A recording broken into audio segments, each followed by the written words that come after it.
melaksanakan rapat kerja ini, yang kami singkat dengan istilah 4C. Yang pertama yaitu C pertama adalah konsep. Nah, tentunya dalam menyusun konsep ini ya, kita bekerja kalau tanpa ada konsep tidak mungkin kita bisa laksanakan. Ibarat kita ingin membangun satu gedung atau rumah, kita perlu punya gambar atau cetak biru, mana yang fondasi, di mana ruang tamu, di mana ruang keluarga dan lain sebagainya. Nah, sehingga konsep ini perlu. Nah, kebetulan dalam menyusun konsep ini, kebetulan kami ini di Bapelida, ini jadi fungsi kami. Jadi kita menyusun konsep ataupun perencanaan itu disesuaikan dengan situasi, kondisi, dan juga kemampuan sumber daya yang ada. Kadang kita ini menyusun program kerja itu terlalu muluk-muluk, sehingga kita sulit sendiri untuk mencapainya, sulit untuk melaksanakannya.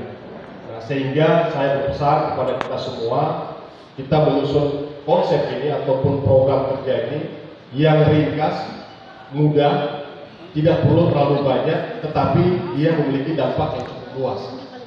Nah, terutama berbicara LPTKI, kita ini adalah lembaga pengembangan. Jadi lembaga pengembangan ini bukan lembaga pertahanan, itu lembaga TNI Polri. Karena biasanya kita ini lebih fokus bicara mempertahankan supaya kita juara umum, supaya kita ini juara dan lain sebagainya. Sedangkan kita lupa bahwa lembaga ini dibentuk adalah lembaga pengembangan. Nah, untuk pengembangan tentunya kita fokus kepada bagaimana membicarakan tentang pembinaan. Jadi bukan bicara mengenai prestasi, tetapi yang utama adalah pembinaan. Juga pembinaan terhadap pelatihnya, pembinaan juga kepada dewan hakimnya. Jadi ini harus sama-sama kita lihat, sehingga program kerja kita ini terkonsep, jelas, kemudian bisa terukur dan bisa kita wujudkan untuk pembinanya, untuk pesertanya, untuk dewan hakimnya. Karena ini satu rangkaian, satu sistem yang tidak bisa kita pisah-pisahkan. Nah, melihat merujuk daripada uraian ataupun sambutan Bapak Gubernur dalam pelantikan kemarin, beliau memesankan supaya lembaga pengembangan tilawatil Quran Papua Barat Daya ini dalam merekrut qori-qori'ah, kita fokus pada qori-qori'ah yang betul-betul adalah warga Provinsi Papua Barat Daya. Sudah tidak saatnya lagi kita membawa qori-qori'ah dari luar Papua Barat Daya. Dari LPTKI Provinsi ini dalam persiapan hari ini, karena ini merupakan rapat kerja pertama, nah tentunya kita belum bisa banyak bicara apa yang akan kita lakukan itu ya. Tapi nanti setelah hasil rapat ini baru kita bisa tahu. Tapi intinya adalah yang jelas, pertama kita akan membicarakan mengenai kesiapan kita dalam rangka menyusun program kerja, baik itu jangka panjang yang 5 tahunan maupun jangka pendek tahunan. Nah, terkait di dalamnya nanti adalah pembinaan terhadap qori-qori'ahnya, kemudian pembinaan terhadap pelatih-pelatihnya, dan juga pembinaan terhadap dewan hakim. Karena ini menjadi satu kesatuan itu. Nah, dan rapat kerja hari ini juga kita mengundang teman-teman LPTKI Kabupaten Kota yang sudah lama ini sudah eksis. Nah, kenapa kita undang mereka? Supaya kita juga dengar masukan dari mereka. Apa yang menjadi kendala mereka selama ini. Nah, sehingga kami dalam menyusun program itu nanti juga akan melihat keberpihakan kita pengurus LPTKI Papua Barat Daya terhadap pengurus LPTKI yang ada di kabupaten kota, sehingga kita ini bersinergi semuanya. Jangan hanya provinsinya yang kuat, kabupaten kotanya lemah, tapi bagaimana kita memperkuat semua lini. LPTKI kabupaten kotanya kuat, otomatis pasti dampaknya lari kepada LPTKI provinsi. Biasanya pembinaan itu menjadi sesuatu yang bermasalah dalam setiap kegiatan. Nah, bagaimana LPTKI Papua Barat Daya melihat ini? Nah, memang betul, karena bicara pembinaan ini, dia tidak bisa berbicara hanya sekali dua kali. Tapi pembinaan ini harus dilakukan sepanjang masa gitu. Karena apa? Setelah STK, nanti akan ada tahun depan MTK. Begitu seterusnya gitu. Sehingga pembinaan ini menjadi hal yang niscaya gitu. Kita lakukan secara parsial. Tapi kalau bisa ini secara kontinu dan terjadwal gitu. Termasuk nanti kita ada pembinaan yang melibatkan pelatih dari skala internasional maupun nasional. Terus nanti ada pelatih lokal, supaya ini kita combine. Nah, tentunya ini semuanya kan akan berdampak pada pembiayaan dari sumber anggaran. Nah, makanya tadi dalam sambutan saya menyampaikan bahwa ya bagaimana kita melihat pekerjaan ini kita sesuaikan dengan kemampuan yang ada. Jangan kita terlalu muluk, kemudian nanti menjadi beban.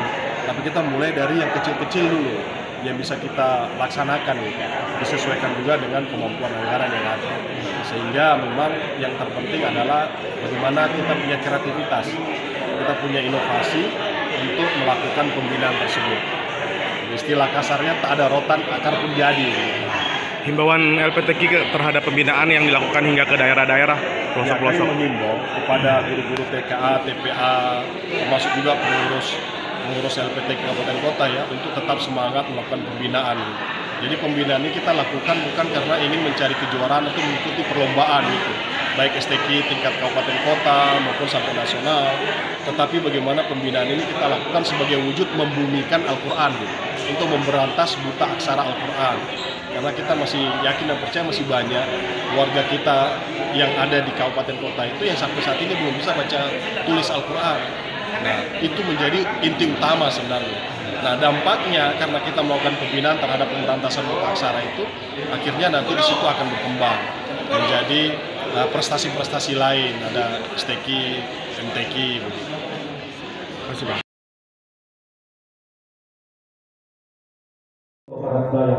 Termasuk pelaksanaan musyawarah tilawatul Quran Provinsi Papua Barat Daya yang ke-1 pada tahun 2024 nanti.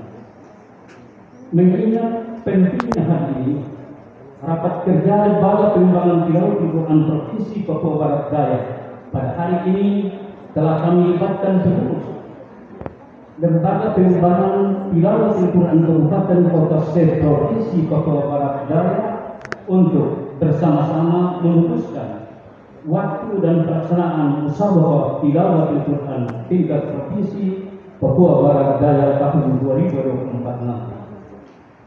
Tentunya kami yakin dan percaya bahwa peserta rapat kerja hari ini rata-rata memiliki pengalaman pada lembaga pengembangan tilawatul Quran kota semasa bergabung dengan provinsi Papua Barat.